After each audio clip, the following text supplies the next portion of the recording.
Good afternoon. You're listening to the Inspirational Parent right here on your hometown station, KHTS. I am your host, Jasmine Urbina, here in the studio with my dad and co-host, Alex Urbina. Hi, Dad. How are you? Good. Today we are going to be talking about part 2 of our new series, Parenting 101. If you missed part 1, we started it last week.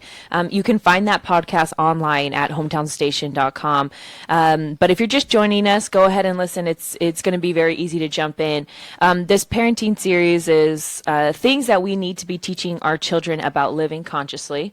And I think we have a lot to go over, so we could just jump right into the first one, if that's okay with you. Yeah, we're talking a lot more distinctively about certain morals, values, principles, and life distinctions that our kids get to learn from us as parents, because they're not learning those necessarily at school. School is designed to teach your kids, the distinctions of how to live their life and navigate their life in a certain way. But where we teaching our kids the morals, the values, the principles, and the life distinctions, how to master their life and their emotions. And some of us take our kids to spiritual centers or we go to certain life classes. If you're not sending your kids to learn those things, they got to learn those somewhere. Otherwise, they're going to be struggling in their life to be successful. They're going to struggle with how to navigate their jobs, how to work on teams, how to work with people, how to, motivate themselves. And it's so deep, this conversation. But I want to really talk about this in a series to really teach conscious parents how to take opportunities to sit down and use life lessons and certain scenarios that show up in our life as teachable moments. So we went over some very powerful distinctions the last show, and I want to just kind of jump into the next distinction. The next distinction that we want to talk about are beliefs. And if you're just new to conscious development and personal growth, if you don't realize it or haven't been taught yet that we have these certain beliefs that we've made up as human beings about the way we see the world. There are so many different beliefs that we've acquired and picked up through our life that we think that those beliefs are the truth, or we believe that those beliefs are real. And they're not necessarily real. They're just things that stories that we've made up along the way to try to make sense of the way that the world unfolds. So here's an example. A belief about money is money is the root to all evil. Right? That's a belief system. That's a belief that somebody created and started saying it over and over again. Before you know it, it started to hit mass consciousness, and a lot of people think that money is bad, money is wrong. And so that's just a belief, and we have this belief system that we don't pay attention to. We're not aware of it, and we don't realize that there's limiting beliefs that get in our way. Like, I'm not smart enough. I'm not pretty enough. I'm not enough. I'm not talented enough. And so we have all these limiting beliefs inside of our belief system that if we're not aware of those things, then we're sabotaging the possibility for us to keep evolving and growing. Yeah, and for you to even use the word aware or being aware of having this belief system, it's kind of just like a natural thing that we do. We have these self-limiting beliefs or even positive beliefs.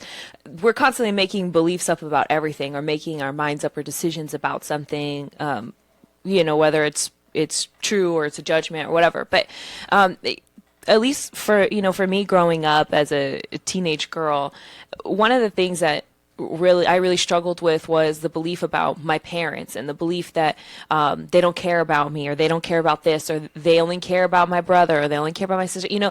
We make up so many things about our parents that kind of fall into all the other categories of our life. And an example just would be, I remember growing up and I felt like maybe competing a little bit for attention, being the middle child and having already these, I don't even know what they're called, the people just middle child syndrome or whatever. I always felt like I was competing with my older brother, my younger sister. Whether it was labeled as something called the middle child syndrome or not, it was still your experience as a middle child looking up and watching your mom and dad interact with your older brother, and then watching and observing us interact with your younger sister.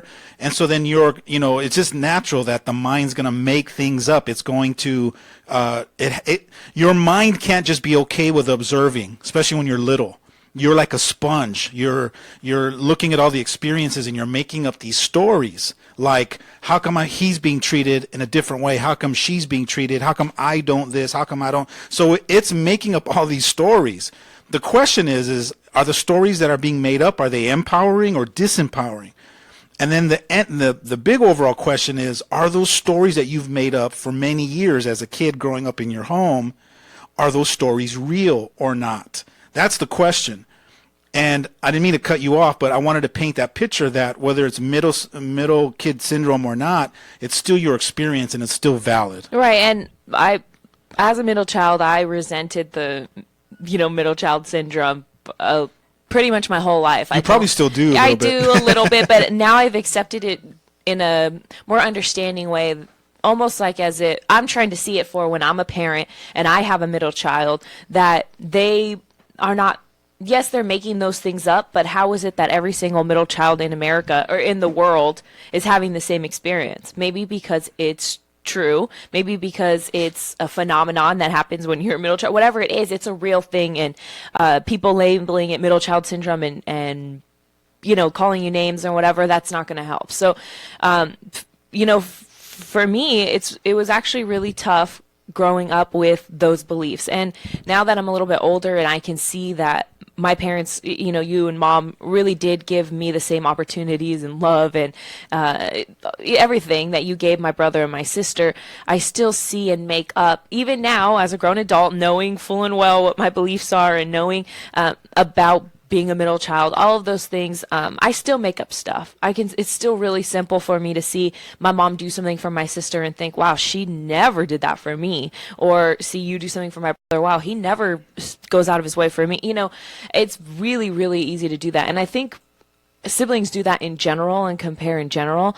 But if you do have a middle child and you're a parent and you're trying to figure out kind of where the balance is with that, it's definitely all comes down to their beliefs and all the stuff that we've made up over the years. And sometimes it doesn't even take that many years. They could be 6 and already have a ton of beliefs. And I remember being really young, already knowing the difference between me and my brother and my sister. Yeah, and that's why I think this is important to talk about things like beliefs, because if you as an adult or as a parent don't even understand the distinction that there's a belief and then there's the truth, or there's a belief and what actually happened from the intention from the person that actually made the choices to cause that action. So here's an example is, if I made up a belief that you don't really like me based on my experience, and then I actually go 50 years believing that, and then on my deathbed I actually confront you on it and you say to me, I absolutely love you more than anything in the world, and I'm sorry that that's the experience that you had, and I'm sorry that you made up that belief and lived with it for 50 years and operated from that belief, but it was never my intention, and that's not what is true on my end. So the power is teaching, the takeaway really is teaching your kids the distinction of a belief. What's a belief? And a belief is something that you make up. It's a story that you've created, and it's real for you. If you really feel like that, that's how you really feel. But it's still a belief at the end of the day. It doesn't necessarily mean it's the truth. And a lot of times we live as those our beliefs are true. And sometimes by believing that our beliefs are truth, they get in the way of us reaching our next potential. And I like how you brought up that someone's beliefs and then the other person's intentions are two completely different things, because I was just thinking of this story. Is it okay if I share a story real quick? Of course. Okay, so when I was I don't know, maybe 5 or 6. My sister's a year younger than me, and we love the same toys, the same everything. There's actually a video on this. There was this one Is this the Christmas video? There's this one Christmas, and Santa comes to the house. It's a little family tradition. Santa comes to the house and he starts handing out toys. So he calls my name. I go up, I get my toy, open it up, and I'm so excited. It's a Barney. It's a little Barney that talks and moves or whatever. It's a little Barney stuffed animal. And me and my sister both lose our mind. Like, there's a point where I think my sister's gonna pass out. She's so excited. She's actually shaking, I think. She was. She was like, she didn't know what to do. Like, she couldn't believe this gift had just been opened. But it was my gift, and she wanted it, and I wanted it. So we were kind of fighting over it, and I don't know who, you or mom or someone, gives the Barney to my sister because she starts crying. And I'm kind of sitting there like, okay. And it was kind of a representation of our whole childhood. Every time I had something that she wanted, it was taken from me to give to her because she was the baby, because she was going to cry, Right. And I realize now that the intention wasn't to hurt me. Later on, her name gets called, and she gets the same exact Barney. So my mom gives that Barney to me. So that way we both, have the same toy. But my mom's intention when she took the Barney and gave it to my sister was not towards me at all. It was. But imagine a 4-year-old little girl you can't process that. No, I know. I was that 4-year-old No, I little know. girl. And you can't have the wisdom and the mind of an adult to rationalize, oh, my baby sister's throwing a temper tantrum, so let's quiet her, or let's stop that disrupt that from happening by just giving it to her.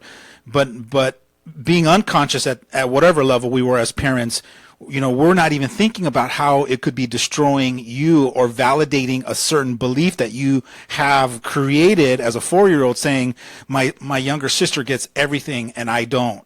Or my little sister comes first in every scenario. So even in that scenario, you're validating that the belief that you're always second fiddle is being validated and affirmed, because one more time, your little sister always gets the golden ticket or always gets something, then you don't. Yeah, and even watching that video a couple years ago, I watched it thinking, oh my God, of course, my mom but watching it now, I can see that my mom knew that there was going to be another one coming. But again, 4-year-old me did not know that. Yeah, you didn't know.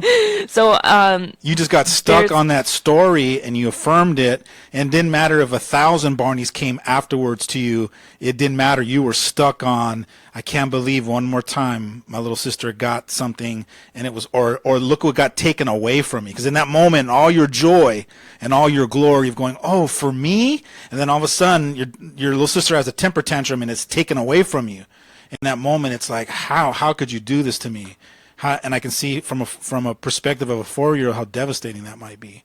And I'm sorry that happened. Well, it's okay. Thanks for videoing it so I can. Yeah, so you have proof, and I'm so happy that you're mindful and aware, and you're growing, and you're really looking deep into some of these things so you can course correct these things and heal yourself. Because there's a 4-year-old little girl that's still there and still could be looking for more evidence to prove that you're not worthy and that you're not important, and you are absolutely 1,000 times more important than what you see yourself. So a lot of this work is course correcting those beliefs. That's why teaching your kids about beliefs is important, and it's important for you as a parent to learn these distinctions so that you can teach your kids and course correct some of those. The next thing I want to talk about is blame versus taking responsibility. These distinctions really helped me, when I first learned the power of those two words and how separate they were, really kind of freed me up to live my life in such a powerful way. Blame operates and comes out of this distinction called being the victim. Now, there are some people that have been taken advantage of in their life, and they have been victimized. You can be victimized and actually be the victim. The question is how long do you want to live as the victim, continuing to blame other people? It's one thing to be taken advantage of and be the victim and being victimized, but I think if we're not conscious and aware that I can surrender that experience, let it go, and I don't have to live as the victim anymore, then I now have personal power. There's so many people in the world that are still victimized by something that happened 50 years ago. They're still living as the victim, powerless, blaming other people, and still living in misery because they haven't healed and moved past the victimization and living as the victim and transferred into this powerful leader where they've taken accountability or some responsibility for the part that they played, not the whole thing, but at least a part that they played. And when you really get taught how to transfer from the victim into taking responsibility, it's a very powerful experience, and it's very freeing. There's a lot of joy and peace and freedom and happiness that comes from that process. And if you've never been guided through that process or taught how to go through that process, it feels like you're powerless because you're always blaming others. So that's a distinction I really want to talk about today, is blame versus taking responsibility. I will say that there is a lot of I get a lot of freedom and joy and peace from taking responsibility, but not at the beginning. First time that you well, you can't in the beginning. It's a process. Yes, the first time, and I'm still going. Sometimes I take responsibility and I beat myself up. Like, why did I do that? When, I guess going back a little bit to my childhood, it was really easy for me to blame, you and mom and my brother and my sister for me not being happy or not having toys, or it's really easy still. Not being validated, not being affirmed, and not knowing what your worth is, or being important or feeling important. Yes, and it's still very easy for me to go back to that place, especially and when I see myself go there, I kind of laugh because I think, oh my God, I'm acting like I'm that little kid again. But that's the power of consciousness, though. You're totally conscious and aware of it, and from the awareness and being conscious, you can catch yourself and then course correct. When you're unconscious, you don't know that. You can't catch yourself. You just automatically spew and blame and get upset and throw temper tantrums, and you're a 40-year-old man or woman still playing those games. So that's the power I wanted to point out, is that you can at least catch yourself on it. Yeah, and I also wanted to point out, too, that the taking responsibility side, like we said, it is a process. And one of the things that you had taught me was, why don't you just start by taking responsibility? Like if you're in an argument or something, you start by taking responsibility for the things that 100% without a doubt you contribute to or whatever.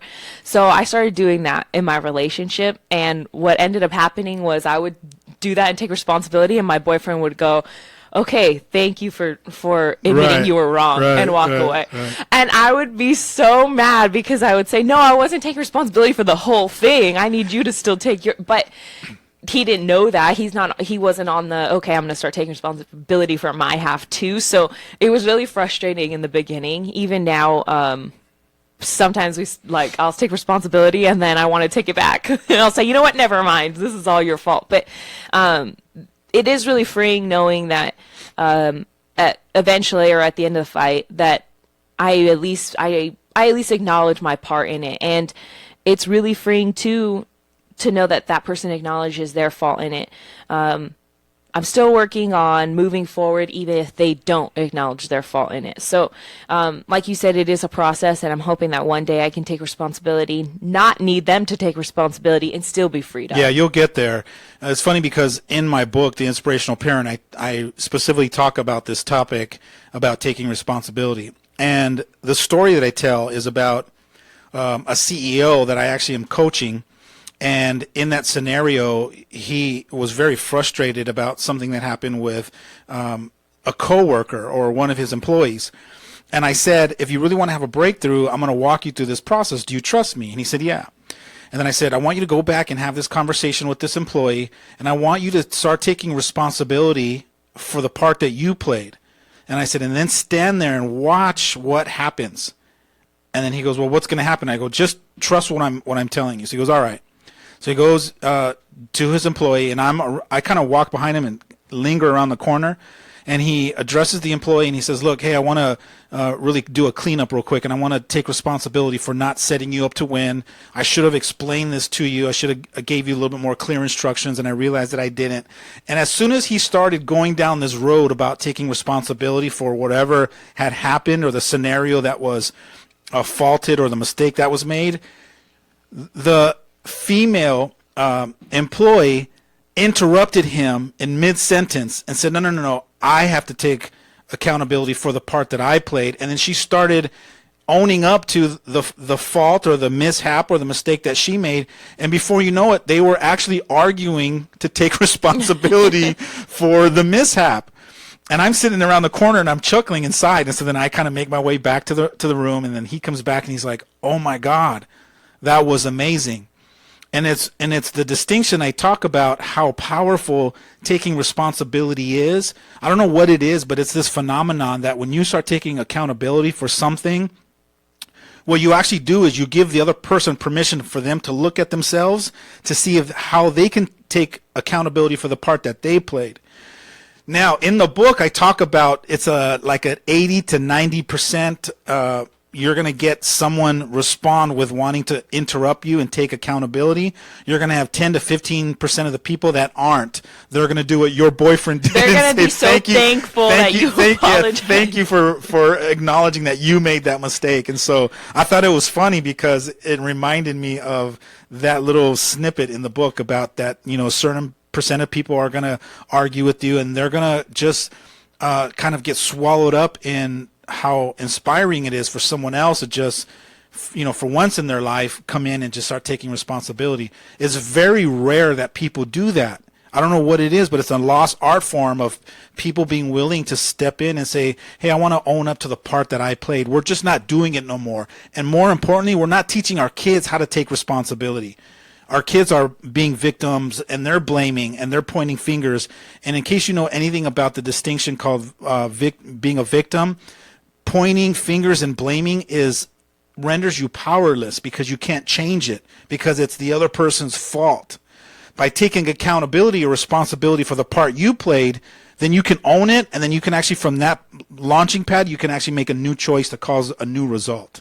Well, I was going to say, I think having a conversation with your own kid and taking responsibility, let's say between an argument or something between you two, is going to obviously, I guess maybe not obviously, but it's going to teach them how to start taking responsibility. And it might not seem like it in the beginning. That's because right. It's going to be awkward, especially for your teenager to say, oh, you know what, Dad, I guess I messed up too. That's probably not going to happen the first 100 times. Yeah, maybe. they're not going to do it like that because that's not how they're wired.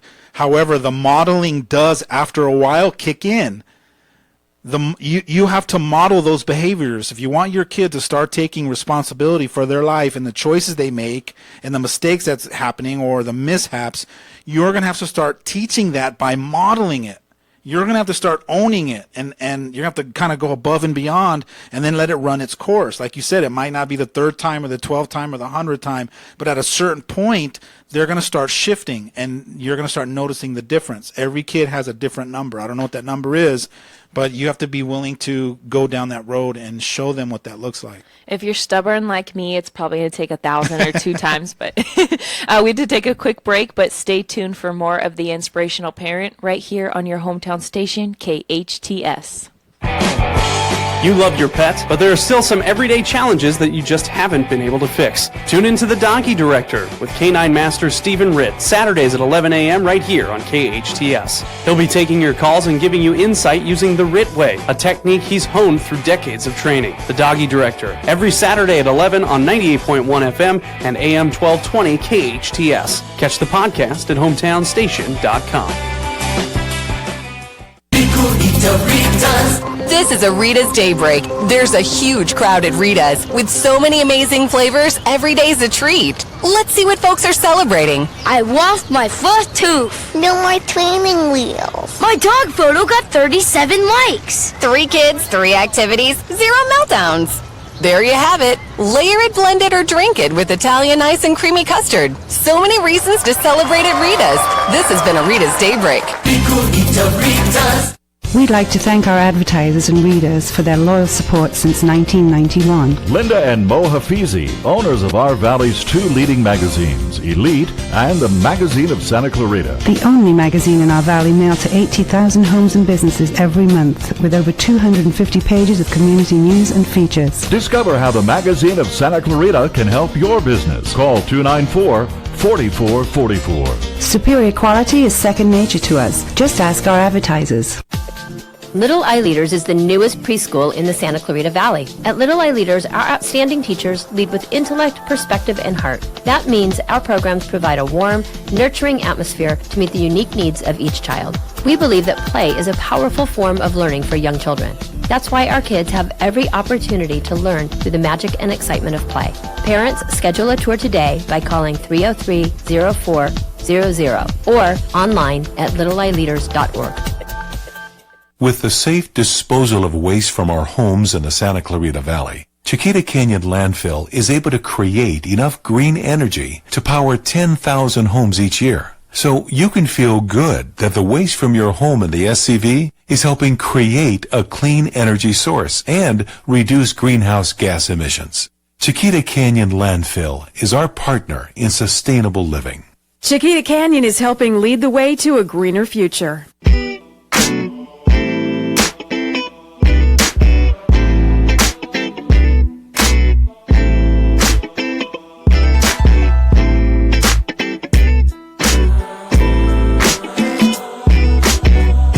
Welcome back. You're listening to the Inspirational Parent right here on your hometown station, KHTS.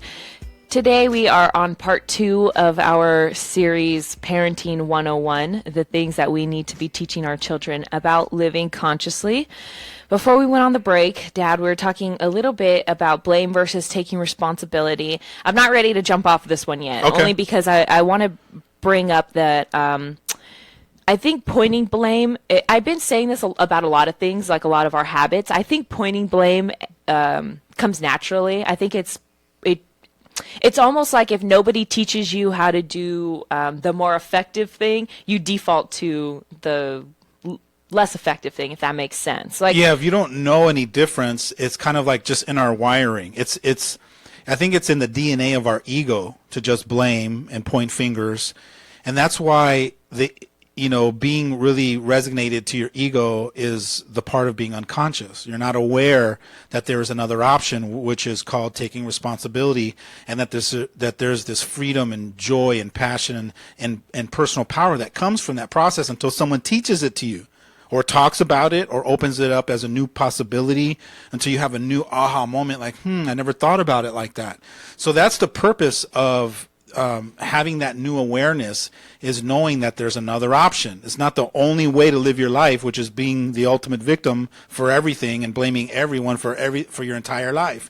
There is some power in taking responsibility, even if it's in a portion of it or a percentage of it. It starts with something. You have to start learning how. It's a practice that you have to embark on. Yeah, and I think pointing blame, even as a little kid, if you get in trouble, you don't want to actually get in trouble, so you point blame. You say, "Oh, it was my brother, it was my cousin." That's right. Nobody really taught you how to do that. I mean, I think naturally we didn't want to get in trouble. So I know what taught me. It was a spanking. I got a spanking, and then I didn't want to feel that pain or get in trouble or be embarrassed. So then the ego goes, "Hey kid, why don't you just blame your cousin or whatever it was, whoever's standing next to you?" It's the finger comes out. So I think it's just kind of again, it's egoic. The egoic job is to protect you and keep you safe. It doesn't want you to be embarrassed. It doesn't want you to have shame or be any of that stuff. So when we're little, ego jumps in and starts to make up these stories and point fingers and blame others. It doesn't know how to take responsibility. That's a conscious journey you're going to have to embark on to teach yourself that, whether you're 10 or just 25 or 55. You got to start learning how to take responsibility at some point. And one thing that we talk about all the time is the ego, obviously, and you mentioned it in your book, The Inspirational Parent. But when I was reading that section, when you're kind of explaining what the ego is and everything, I was thinking to myself, guys, we could write a whole book. You could write a whole book just explaining the ego and the relationship and almost how to manipulate it. I don't know if most people think manipulation has a negative connotation. I think it kind of does, but I have grown very fond of manipulating my ego, only because I don't feel like it always has the best. It's not like it's not my best intentions, at heart. It's that's what makes it good or bad, is based on your intention. Manipulating means to maneuver. To manipulate means to change the form, to shift something, to move it around. That's what manipulation really means. That distinction is just to kind of mold it, remold it, reshape it. That's what manipulation means. But based on your intention, if you're doing it with the intention to hurt someone or to trick somebody or to deceive them or to hurt them, then it's a negative connotation. But if you're manipulating something for empowerment or for the better good, and it's something that's yours, I manipulate my thoughts all the time. I manipulate my perceptions. I keep skewing them and shifting them until I find one that empowers me rather than one that disempowers me. So the word manipulation has it's good and bad depending on what your intention is. Right, and I think even if you have if someone has good intentions to manipulate you, I still don't want to be manipulated by it. But I'm okay with manipulating my ego and in my best interest. And one of the reasons why I just wanted to bring this up real quick is that once you realize that you have an ego and you start creating a relationship with, it's kind of what I've been working on the last couple of months is creating a relationship with my ego so that I know when it's coming out, like when I'm unconsciously just defaulting to it. Like you said, it's really easy. Your ego wants to place blame on other people because it wants to protect me. And I can appreciate that. And that's why before I would kind of just, when we would talk about the ego, I perceived it as a bad thing. I would just be like, oh, I don't want an ego at all.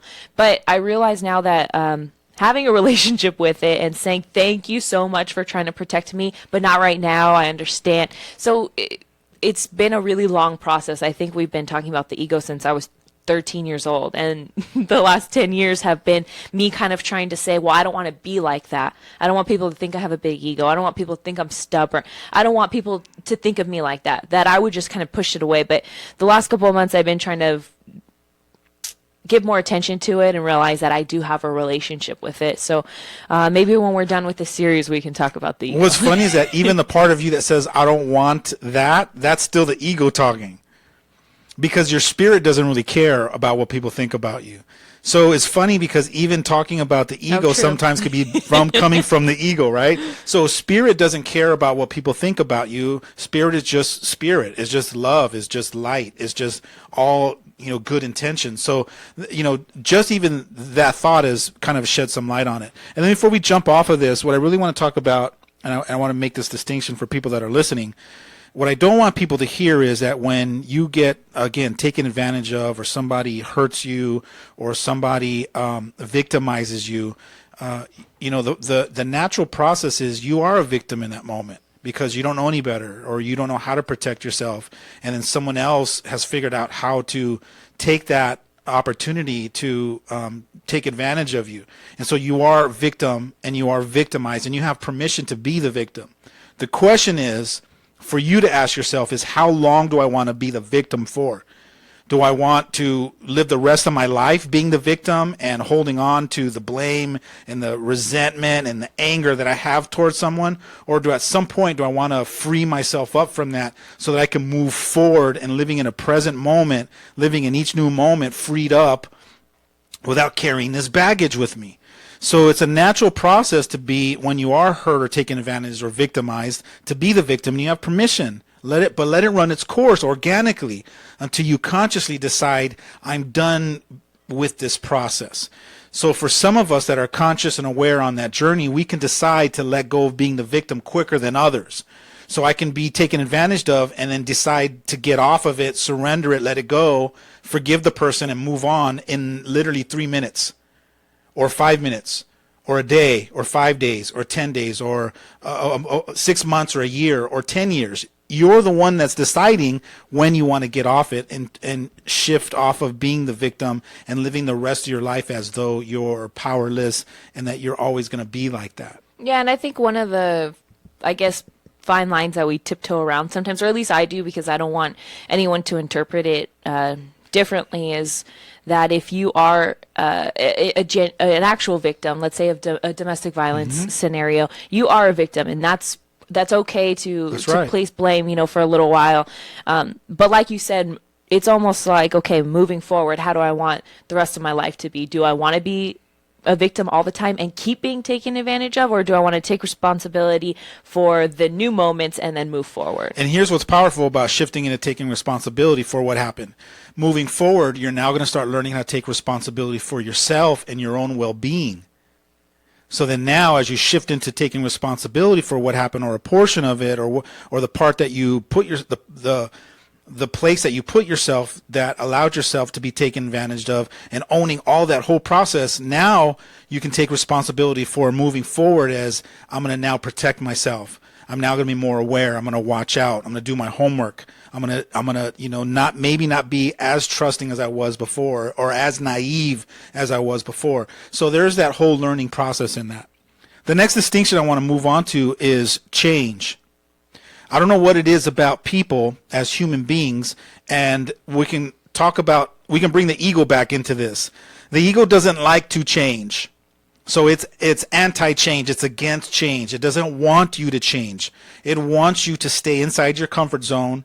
It wants you to be secure. It wants you to play life safe. Because again, your ego's job is to protect you and keep you safe. It wants you to live another day. So it doesn't want you to take on challenges. It doesn't want you to get outside of your comfort zone where it's scary, where there's risk.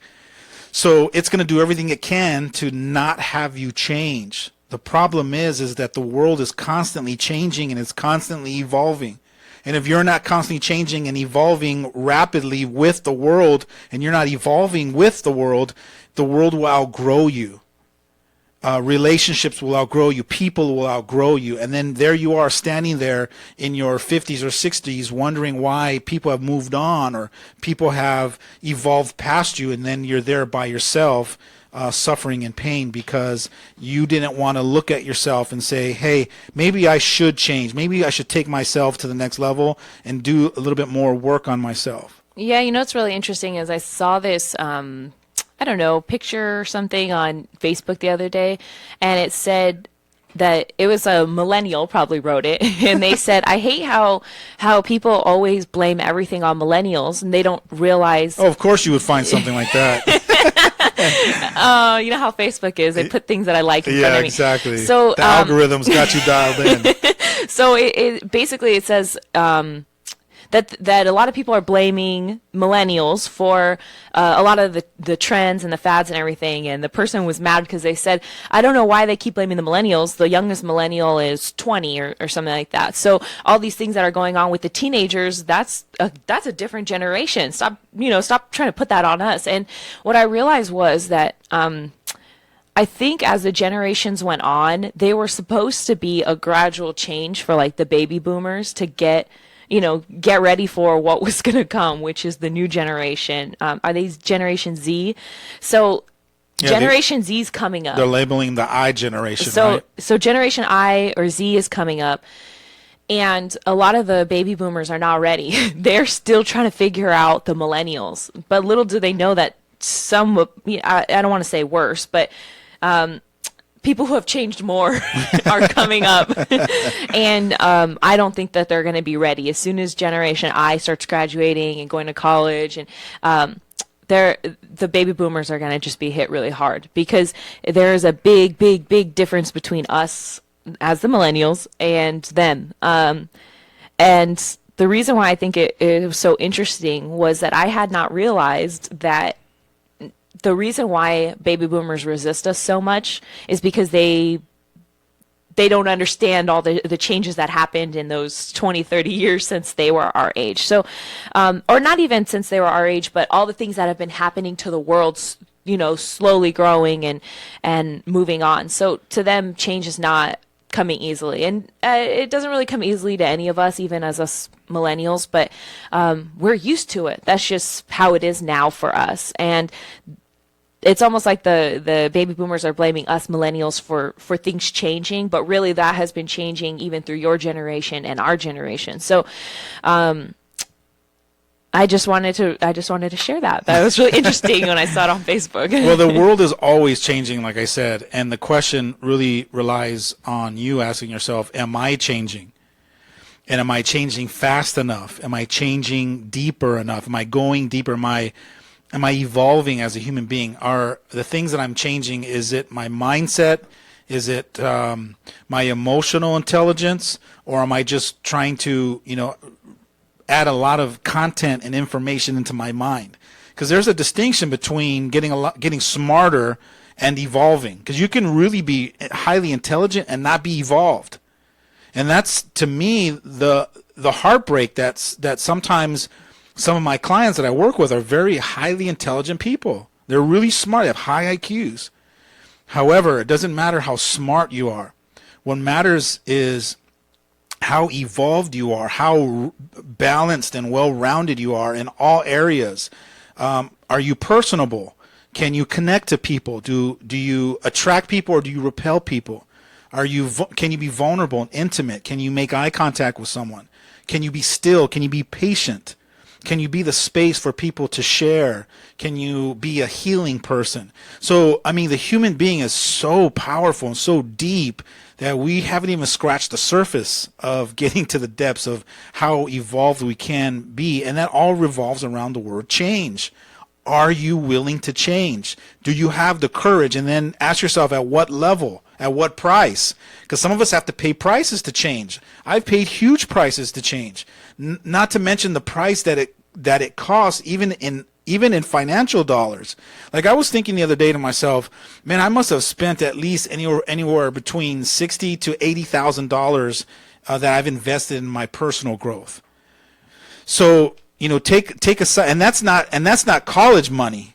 That's personal growth where I've invested, money, and then there's the time that I've invested. There's a time away from my kids when you guys were growing up. There was time away from my wife. There was a lot of sacrificing that comes from changing and evolving. You and I, sometimes we do trainings, right? Transformational trainings, and sometimes people say, yeah, I like that, I want to go.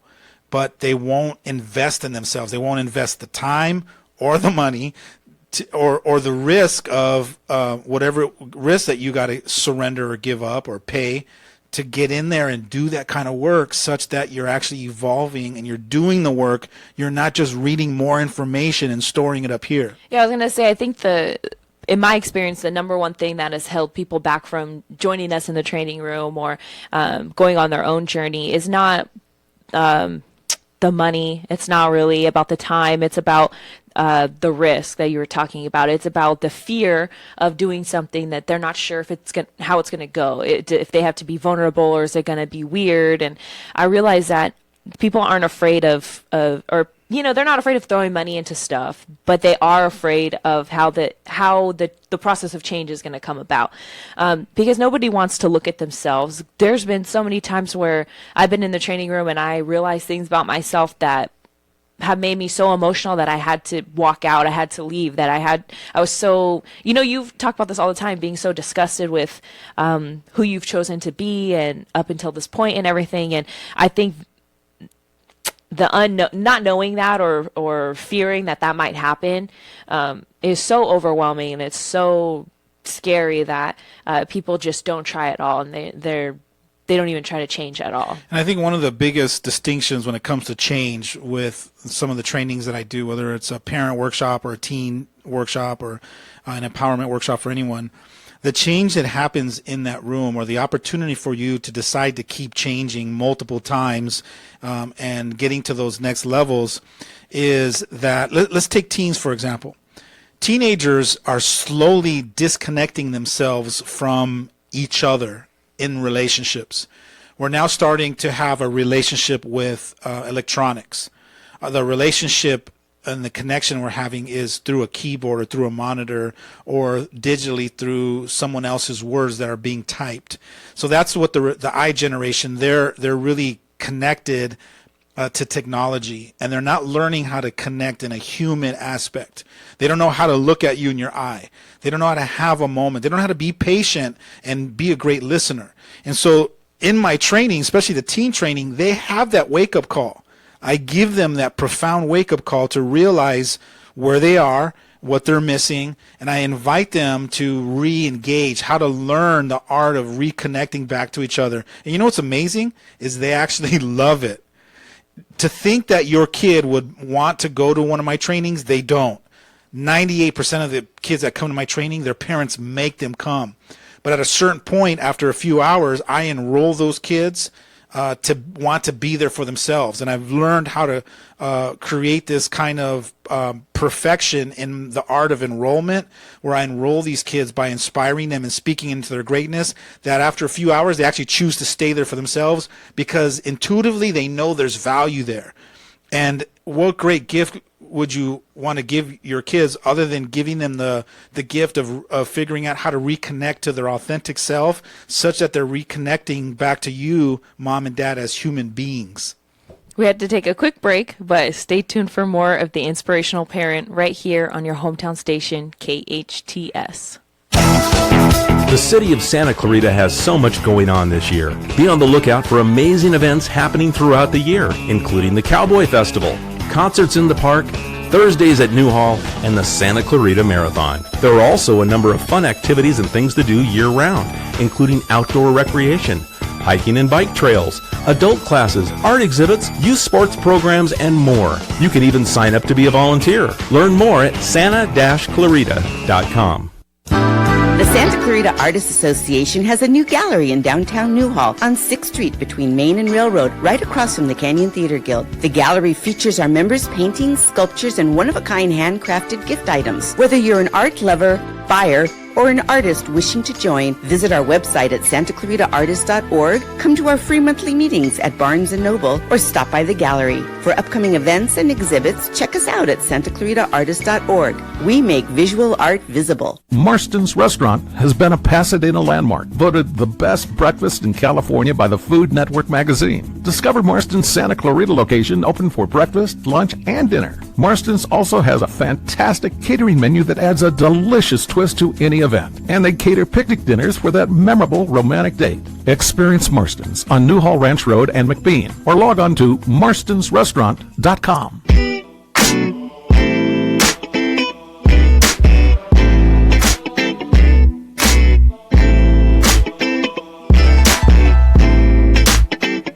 Welcome back. You're listening to the Inspirational Parent right here on your hometown station, KHTS. Today, we went over part 2 of our Parenting 101 series. Before we have to end, I want to just go over what we have coming up next week, so that way, if you're still thinking about if you want to listen or not, you'll know. Before we go over what's coming up next week, did you realize that we actually only got through 3 distinctions? Oh no, I definitely realized today? That. We really saturated those distinctions. I mean, it felt pretty good. I felt like we were able to really open up new perspectives and plant some seeds for people to really look at how powerful learning these distinctions are, not only for yourself as a conscious parent, but actually teaching your kids these so that they have an edge over humanity. That was my goal, really, as a conscious dad embarked on my journey early on, was that I wanted to really position you guys to be able to have an edge on humanity, to kind of at some point kind of outgrow your friends and be a little bit more mature and evolved and centered and grounded and I just wanted you guys to be aware. I don't want you to be so unconscious that you're struggling with big time problems and you're not even aware of what's going on.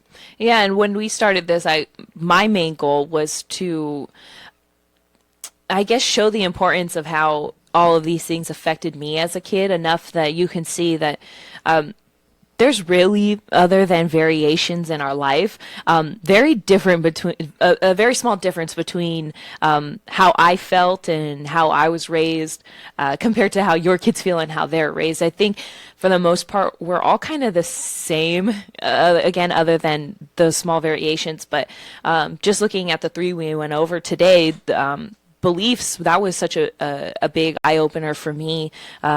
And if you didn't hear and you're just joining, talking about the Barney story, that was a really big deal for me. And I really hope that some parents were listening and at least could apply that to their own kids or their own life and see maybe there was a time that happened to me and my kid. And I didn't think it was a big deal, but maybe seeing that a lot of those things, they don't seem like big deals, but they actually shape us. And even going back to blame and taking responsibility, how how crazy the ego is, and talking about change and how none of us really are really ready to go down that path. But and we're not excited to change. Oh, no. That's what I'm not excited to take responsibility either, but I do it. I know. These distinctions take work, and they take a commitment, and they take, like, you got to really grind. You got to really dig down deep to really, work on these things and embark on these journeys, because, growth doesn't just fall out of the sky. Change doesn't just fall upon you.